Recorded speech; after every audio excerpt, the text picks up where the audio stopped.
Bonsoir Julien. Merci beaucoup d'être avec nous sur Monaco Info. Vous êtes donc le PDG de la société Sentis. En quoi consiste-t-elle précisément?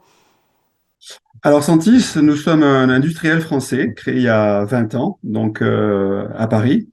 Et donc on est spécialisé dans la diffusion de parfums. Donc on a inventé un concept de parfum en capsule. On détient 9 brevets mondiaux. Et donc nous sommes spécialisés pour diffuser du parfum pour toute typologie de clients d'ailleurs, que ce soit pour des particuliers dans leur maison ou pour leur voiture, ou alors des magasins, des bureaux même de nos jours. Voilà, on est vraiment à 360 degrés sur la diffusion de parfums, tant pour le B2C, les consommateurs, que les professionnels. Vous parliez des entreprises. C'est vrai que le marketing olfactif fait de plus en plus parler de lui. Pourtant, c'est une pratique utilisée depuis 1931. Comment est-elle apparue? Est-ce que vous pouvez nous en dire plus? Tout à fait. Donc, je pense que il y a dans ces années 30, justement, je pense que les gens tout simplement brûlaient du papier d'Arménie, voilà, pour enlever les mauvaises odeurs, en fait. Et évidemment, ensuite, avec le développement des technologies et justement des parfums et leur sophistication, dans les années 90 à peu près, on a vu davantage de boutiques, pour commencer, ou d'hôtels, se mettre à parfumer leur lieu.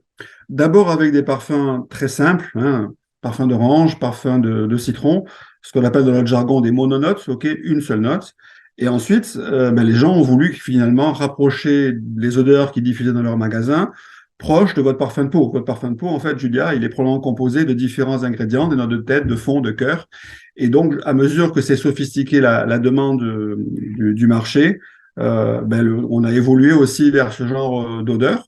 Justement, ces entreprises, ces grandes sociétés veulent faire appel à notre mémoire olfactive, qui est un puissant, je crois, vecteur d'émotion. Comment s'opère finalement ce déclenchement d'émotion chez la clientèle? C'est vrai que parmi les sens, en fait, l'odorat est le plus développé. Ok, en fait, il faut savoir que tout un chacun, on se souvient de 35% de ce que l'on sent, alors qu'on se rappelle que de 5% de ce que l'on voit, 2% de ce que l'on entend et 1% de ce que l'on touche.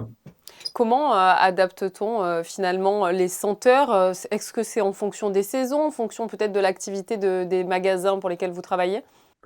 Alors en fait, souvent, on va recevoir ce qu'on appelle voilà, un brief. On parle généralement au PDG, ou directrice, ou directeur marketing ou l'innovation. Et en fait, on va écouter ces gens. Ils vont nous demander quelque part de retranscrire leurs valeurs dans un parfum.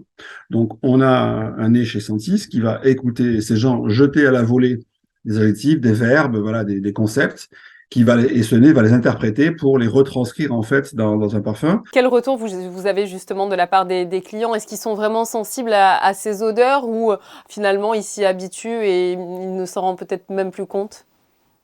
Non, non, vraiment, ils sont sensibles. On l'a fait mesurer d'ailleurs hein, par BVA, qui est un grand institut de sondage. Et 73% voilà, se rappellent de cette odeur. Et voilà, c'est un peu comme la Madeleine de Proust, hein, qui est un peu l'image d'Épinal en matière d'olfaction.